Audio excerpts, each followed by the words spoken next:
What's up, you guys? It's Y cubed. So I've gotten a lot of questions about life at MIT, and I just figured that in this video I would share some of those questions and give you guys my honest answers. So let's get started. Question number 1.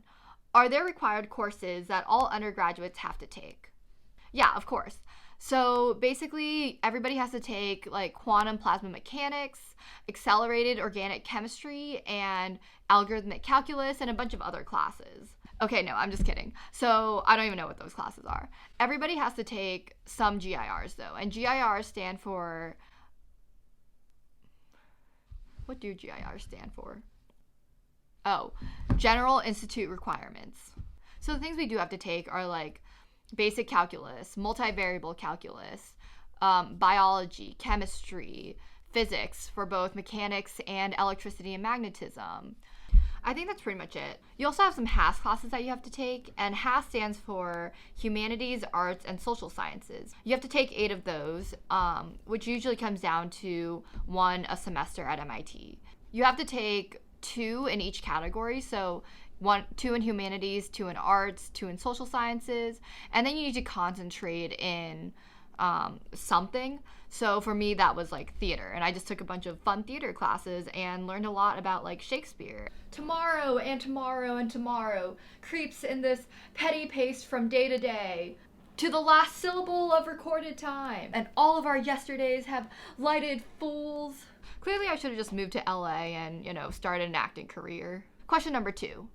Are the classes hard? Yes, it's MIT. But to be fair, I do think that many of the classes are very doable, and MIT really is only as hard as you make it. A lot of the horror stories that you hear are actually from people who decide that it's a great idea to take 6 classes in a semester and take like the 6 hardest classes they've ever heard of. But other than that, I thought that MIT was personally very doable, and as long as you study, as long as you do what you're taught, and you ask for help when you need it, classes are very manageable.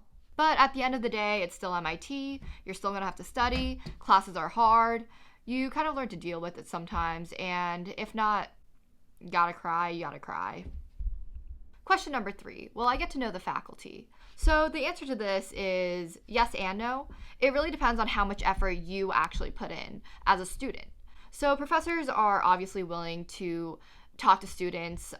It's basically their job, right? You just have to really put in the effort and get to know the professor, because when the professor's lecturing in a lecture hall, it's kind of hard to actually get to know the students individually. MIT has this great program where you can actually, as a student, get a group of students together and invite one of your professors out to dinner, and MIT will reimburse up to like $20 of it.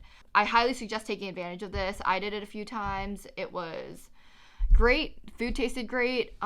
It's always fun to get to know your professors too. Next question. Are there any opportunities to go abroad? Anyone who knows me knows that the best summer of my life was actually after freshman year. I was doing this program called Misty, and I was sent to Paris to do this internship on virtual reality and augmented reality. Basically, I built this like virtual tour of the building that I was working in, and the rest of my time there, I just got to enjoy Paris. I got to eat a lot of crepes. I had a lot of cheese, lots of like Eiffel Tower, cheap wine, sunsets. Best summer of my life. The answer to the question, yes, MIT does have study abroad opportunities, and I highly encourage you to actually take advantage of them too. Last question about academics at MIT. Are there any undergraduate research opportunities? Yeah, so MIT is one of the like leading research institutions in the world, and as undergraduates, we're lucky enough that a lot of professors actually open up their labs and allow students to work with them. So MIT has this program called UROP, which stands for Undergraduate Research Opportunities Program, and most students by the time they graduate have done like 1 or 2 UROPs throughout their time at MIT. So if you guys have any questions that you want me to answer, definitely drop a comment below. I'll try my best to answer these. I definitely want to do more videos like this one. And if you want to learn more about MIT, make sure you click that subscribe button so that you don't miss any of these videos. See you guys next time.